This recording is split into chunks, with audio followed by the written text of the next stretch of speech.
When I receive your name, I sit quietly and I'm an automatic writer. Spirit allows me to see impressions, images, thoughts, and feelings of your life and of your essence and of your soul.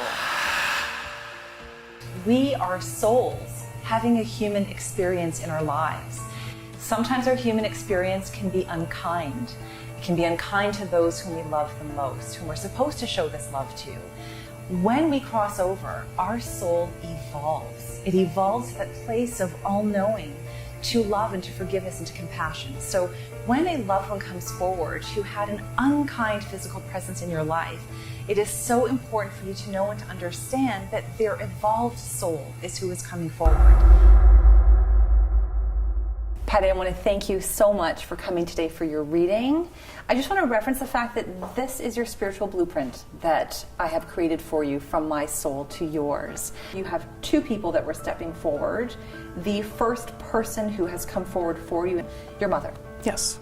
She says, I have seen you grow, my child. I have not missed a moment of your abundance or your success. So she is seeing this beautiful accumulation of abundance in your life. Has a lot changed in your life since 2002 then, since her passing, especially even with your career? A career and my personal life. I lost her in March of 2002 and I met my husband at the end of June of 2002. My mother was my best friend. We often, when I was younger, referred to ourselves as sisters, not mother and daughter. So to have her come forward 15 years later and say, I've been watching you, I see what you're doing, and I'm really proud of you. That's what I had with her when she was still living, so it's so wonderful to get that message. She shows me your hands, and she says, my child is a true giver in this world. She says, please remind her to take care of herself, to nourish herself. She tends to forget her own needs and focuses on others around her. Just remind her, is what she said. Does that make sense to you? Totally. I have always tried to give other people something. Doing what I can to support charities that mean something to me. I've been a foster parent through Plan Canada for 20 years. My business supports Plan International. So yeah, I'm a giver. She says that your tenderness allowed her to not be afraid, and that she honors you being able to understand that she had to pass when she did. So I feel like there was a part of you that accepted that, as sudden and unexpected as it was. If there was anger towards how it happened or the timing of that, that's understandable, but she's thanking you for not being angry with her. Oh, never. I got very angry with God, not with Mom.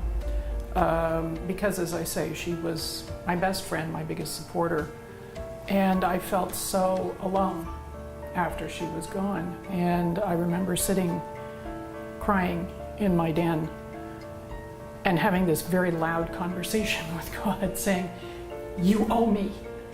This is about you owe me, the life partner who is meant to walk by my side, to be my soft place to fall and mine his, and you better bring him. And 2 months later, he did. Did she like movies? Oh, yeah. Did she like black and white movies? Oh, yes. Because Yeah. she was referencing, it was like, so sometimes when this comes up, what I think is actually really interesting is we often ask, where is heaven? Where do our loved ones go? And your mother kept showing me movies. She absolutely loved movies, and at the end of her career was the educational media consultant for the Borough of Etobicoke. So it was her job to purchase film and other media for the school system. She was fascinated with animation. She loved musicals. I think had ambitions, had things turned out differently in her life to be on the stage. So Now, she is showing me a mountain before you. This is just symbolic. It's on your career path, and she's asking for you not to doubt where you're heading. So I feel like she's asking for you to slow things down, but I almost feel like we have to slow things down because we are going somewhere very good. And you know where that destination is. She's asking for you to not ever doubt this, that to keep your eye on the path and the mission to get to the next level in your career. She has no doubt that you're going to get there. Does this make sense to you? the last 2 years, really, in my business, I've been focusing more on the spiritual aspect of the work that I do with my clients. Yes. I'm not just a business coach in the way that you would normally hear about business. Yes. And in particular, I'm part of the conscious business movement, which looks at focusing on what's called the triple bottom line: people, planet, profit. So when we take care of the people that work with us and for us, that we provide services to, when we treat them fairly and equitably, when we pay them properly, when we create an environment that they enjoy working in. For the planet, we have made such a mess of this world, and we have to, as business owners, find a way to reduce our carbon footprint, to restore what has been taken. At the very end of this, I have Father Yes. who's stepping forward. So he gave your mom the stage. She had those elbows out and she took the stage. He was waiting for his time. Has he passed? 2015. He comes forward for you today and he says that he admires you so very much. He says that you're a woman and a child to him, that he has been witness to how many accomplishments you've had in your life, that he honors the path in which you're taking. Did you feel his support when he was alive? Not always. It's so important for him to tell you that. I always knew that my father loved me, but he never said it until the last time I saw him before he passed. And it was a long, slow illness, and he was quite frail. But I leaned over the bed to give him a hug, and he managed to get one arm around my shoulder, and I said, love you, Dad. And he said, I love you too, sweetheart. So for him to come through today with what he had to say means so very much to me. He says that what you need to know most is that he loves you so very deeply that he promises that you will never ever feel that type of sudden loss again in your life. The shock of having Mom go, that you will not feel that. He is making a promise to you in energetic terms that no one else that you love, husband, children, will pass. Not that you want them to have a drawn-out illness. No. There is a complete difference of energy, and he has made that promise. You will not have to experience that type of loss again. That is something that comes forward. He says he is at peace, that he stands at your side always, guiding and encouraging you forward. That's awesome, thank you. Everyone has this desire to know that they're on track, to know that somebody's watching and paying attention and approves. And when you have a reading like I was blessed to have, and I'm sure other of Kelly's clients have had, it just gives you that little lift. We see you, we love you, and we're with you, and we believe in you. Jessie, I want to thank you so much for coming and joining me today for your reading. Thank you very much. It is my pleasure. I'm going to share with you that this is what I call your energetic blueprint. Your soul connects to my soul, and it tells me, automatic writing, what it is that I need for you to know today. I'm going to bring forward someone. I cannot tell you if this person has passed or if they are still with you, but their soul has messages for you. Okay. I have Father. Has he passed? He has passed, yeah. He has passed. Were you hoping to hear from him today? I always felt when the minute he died that he understood everything that had happened in the 3 months previously that were very traumatic for us both. Okay. And the minute he died, I knew that he knew the whole story and that he and I were good. I didn't have a lot of time with him. I remember when I was 17, we were out shopping for something, and the first time I'd ever gone into a department store with him. And I don't know what I was saying, but at one point I said, I don't even know if you love me, Dad. And he stopped and his eyes welled up and he said, of course I love you. And that led to, until his death at, I was 34, we exchanged letters, not a lot, maybe only a dozen, but I know things about him that my siblings don't. I'm going to share with you what he says, okay? So he steps forward for you today and he smiles at you. He says that you have moved mountains to be where you are at today in your life. Do you understand that? Totally. He also says that you're a natural-born leader. You're not a follower, is what he was saying. The leader means that you're to inspire others, symbolically to gather your flock and to encourage and to say, I have an idea. Would you like to join me? Does that make sense to you? It totally makes sense. I have ideas all the time that I am willing to champion, but I always want people to come along and be a part of it. And I love that. I never would have considered myself a leader, but I know that, like, I've been called a visionary. Yes. So leader, and the reason why sometimes it's hard to see leader is we don't always perceive ourselves as being strong. And a leader is sometimes dominant, not a spiritual leader. Yeah. A spiritual leader says, I have faith, I have clarity, I have insight, I have vision, come join me. It's kind of interesting because you put me in mind of there's a meditation in the park that happens in the summer. Yes. A friend of mine does it, and I speak for her. Oh, beautiful. And I've had twice now people come up to me afterwards and ask me where my church is because they want to come hear me. As I said, I have been called a visionary, and I've always got ideas popping. And for instance, I mentioned the friend that does meditation in the park. She's not good at speaking in front of crowds, and so I just said to her, do you want me to do it? Well, then I took over, and I did the opening and closing, and I did a blessing, and I did a reading that I wrote while this was all going on. It was, yeah, so I guess I'm a leader. It was pretty cool. Yeah. Oh, and I have here, what do you do in your life to inspire people? Because Spirit was saying, like, they understand that, but I was asking, what is it that you do? How do you make others feel empowered? So just share a little bit about how you do use your light and your vision to the world around you. How do you inspire? I consider myself a cheerleader. Whatever anybody's doing, I'm right there. If somebody starts a company, I try to be one of the first people that buys. I try to show my support. I was going to say commitment, but it isn't that. My support for anyone who needs it. What I really want is to be able to let people know that, you know, the world is full of light, and it's just so wonderful to find yourself and be the best that you can be, and just love. You know, because love is all there is. You also have grandfather on dad's side. Yes. So dad's dad. So he was coming forward. Now, the question was, does diabetes run in your family? It does. Okay. Was that on his side? Yes. Okay, so maybe that was just a reference to a validation of that it is him coming forward. He was bringing forth the reference.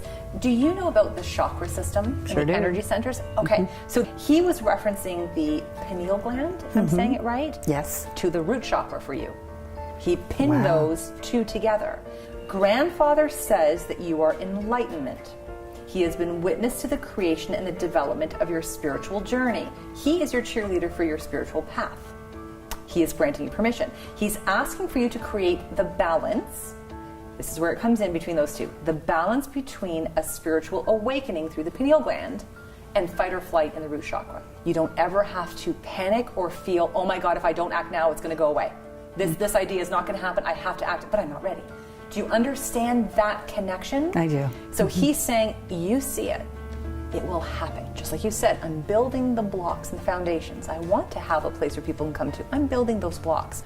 I asked grandfather to give a specific soul lesson for you. I just was like, what is your soul lesson? Because he was working on the soul energy really deeply. He was saying for you, love your spirit. Don't ever apologize. Love your spirit. I just posted something on Facebook earlier today, and I said that I had hidden who I was for so long it almost broke me. And that I would never do it again, and that I was Popeye. I am what I am. Yes, because that's what he always yes. said. And because I've always said, like Shakespeare said, you are the sum of all your parts. Right. And I've always said I wouldn't be who I am if I hadn't done what I did. So Exactly. if you like this, then don't worry about it. So that just gave me shivers because it was very, very specific. Love your spirit. He's asking for you this time to make peace with all the people who didn't love you or validate you the way you needed to. In loving your spirit deeply and fully, you are then able to truly see yourself for who you are, to know that others will naturally be drawn to your light and your vibration. You shift that. The minute you say, I am what I am, I love myself, that vibration shifts and the right people flock in, being that leader, that will see that light. I want more of you. How do I spend more time with you? He is validating that for you. He offers a few sacred mantras for you. Mm-hmm. I am love. I am peace. I am wisdom. Which falls into I am inspiration. That's incredible. That's amazing. Wasn't at all what I expected. I've been to probably half a dozen or more psychics, so her delivery is very nice and very positive, really lovely. Shelley, I want to thank you so much for coming today and sharing your light and your essence and your vibration with me. Spirit steps forward for you today and surrounds you with the most energetic and flamboyant energy. I felt like I just wanted to have a dance party when I was reading your energy. Does that make sense to you? Absolutely, it's my favorite thing in the world to do. Oh, really? Yes. Like, I almost Solo was like, dance party or with my kids or I anything. love that. Dancing is how I heal sometimes. I love to dance. It is, it's how I heal. It's how I get the day going. It's, my kids love to dance with me. It's an incredible thing. It's something that I've always thought that I should have done, and I should have been a dancer. Spirit has you being a woman who is not shy of being the center of attention, that there is nothing wrong with this, nor is there any ego involved. So when I say this, when I was seeing you and I was feeling this playful musical energy, Spirit just naturally wanted to put you out, crowd watching you, you being the center of attention. I've always been somebody who was in the arts, so theater, music, singing. I'm a singer. With the show, it's always been something that I've been comfortable in front of people. Putting yourself out there is scary, but I think that it can also be really healing as well. So, I don't mind being center of attention, that's for sure. Now, you had a theme song. So typically, sometimes music comes up as it did for you. Your theme song that I had to play in the background while I was doing your reading, Uptown Funk by Bruno Mars. I love it. Do you like that song? Oh my God, yes. It was on repeat until I was done, and I was like dancing while I was doing it. Just have that with you as just an empowerment energy. If you're going to something that might feel a little bit more stressful, play that song, and you're just going to move through. That's what you're saying. The dancing makes you feel like you can move through. So that is positive for you. It's just one of those songs that comes on and you're just like, all right, you just want to move, right? Like, how do you not? You want to, snap your fingers and you want to get going. And funk music is like probably some of my favorite. Bruno Mars has an energy about himself. He also does not mind being in center of attention. We welcome both grandmother on mom's side. Has she passed? Or she has not. She has not passed. Please know that even if she hasn't passed, I am not referencing that she is sick, unwell. Her soul wants to tell you something. Are you close to her in your life? I love her. She's we don't speak as much as we should, but I feel no matter how many grandchildren she has or how many children, that I hold a special place in her heart. She is, bold and brass, and she always wanted to remind me that I was beautiful. It was important to her, and that also that I was good, and that she believed in me. Okay, so she is coming forward, so she is still alive, but her soul wants to communicate for you and share messages. But you have grandfather on your father's side. Okay. So has dad's dad passed? Yes, he has. Okay, so they were coming in together. Grandmother steps forward and she says, you must always believe. You have not been taught to be a quitter, and that she's so proud of you that you've been able to persevere in your life. Does that make sense to you? Absolutely. Last year was a rock bottom year for me, and there were moments where I didn't feel like I could persevere, or that I was worthy, or that I should continue what I was doing. There were times I wanted to give up, and I have persevered. She's making reference to a fall. This was interesting for me because I couldn't pinpoint it.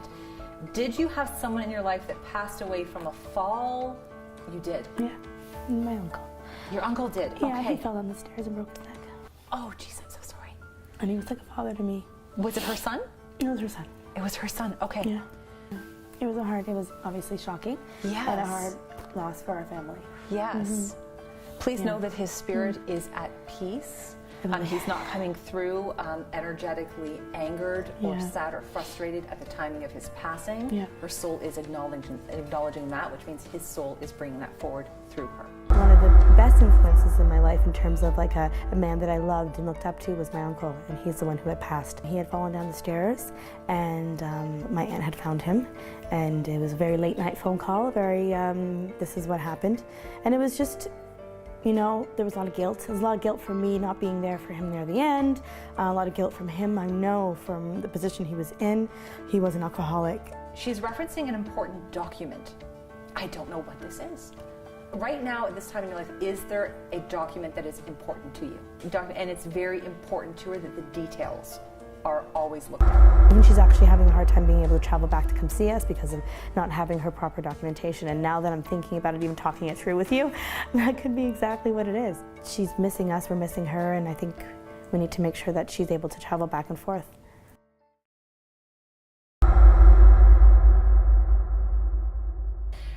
Grandfather on dad's side. So he stepped forward. I'm going to tell you what he says. He was asking and referencing a history of depression. Does that run in the family at all? Yes, it does. On his side of the family? On both sides. On both sides, okay. I sense that his energy is further away from you on a male side of the family. He's trying to bring peace and comfort that you are loved, that you are safe, and that you are enough for the males in your life. So let me reference that. Have you had any struggles or challenges with the males or the male-dominated parts of the world around you? Absolutely. Is it related to family? Yes, absolutely. There have been quite a few, whether it be my father, my grandfather, who I never met, but had a lot of difficulties, an ex-partner, the father of my son. Like, it's something that I struggle with, and something that I know also my daughter struggles with. He's trying to bring peace and comfort to you, to remind you that you are loved, that you are safe, and that you are enough. Grandfather says that goodness starts with you, that you must continue to believe in all that you are and to fully awaken your ultimate potential. So it is there for you. He is bringing forth that support to you. I was really nervous at first to start. It's my first time I've had a reading. I think I've always kind of like, I don't want to know. Like, don't talk to me, living in ignorance, right? Also, I think it's energy. It's like it felt like the right moment, the right time, the right person. So that was great. They bring their love, they bring their forgiveness, they bring their tenderness. If you can, just a little bit in your heart, welcome them, invite them, and feel that love that they're trying to bring for you. It mends both worlds for them.